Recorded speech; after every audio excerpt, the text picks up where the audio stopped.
Hi everyone, welcome back to my channel. On March 27th is Ramanavami. It's a very special occasion which is celebrated throughout India.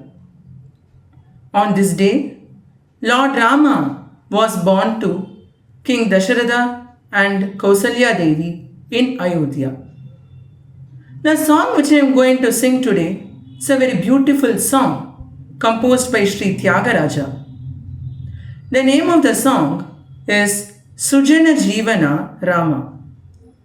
Ragam, Kamas, Talam, Rupakam.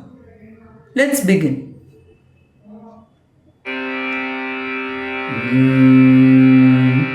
Sujana Jeevana Rama Suguna Bhushana Rama Sujana Jeevana Rama Suguna Bhushana Rama Sujana Jeevana Rama Suguna Bhushana Rama Sujana Jeevana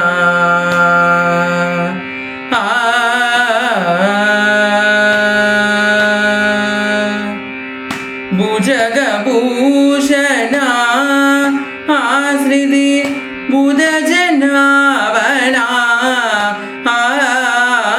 Bhujagabhushana Asridi Budhajanavana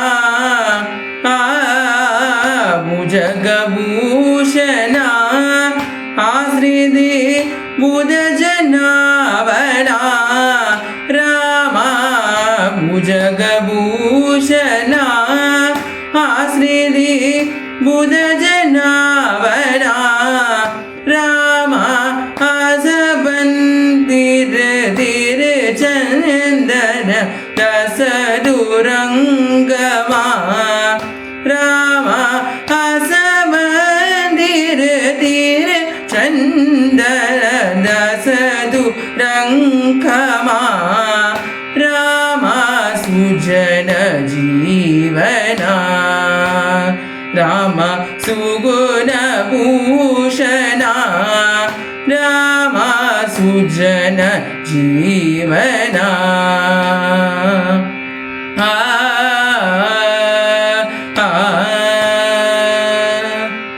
Charu Netra Shri Kalatra Shri Ramya Bhagya Taranama Suchanetra Dasarada Putra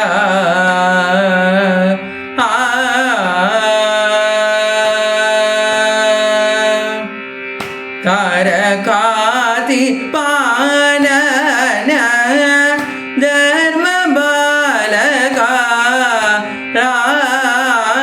Tarakati Panana Dharma Balaka Rama Taraya Raghubara Nirmala Tyagarajusan Nuda Taraya Raghubara Nirmala Tyagarajusan Nuda Sujana Jeevana Rama Suguna Bhushana Rama Sujana Jeevana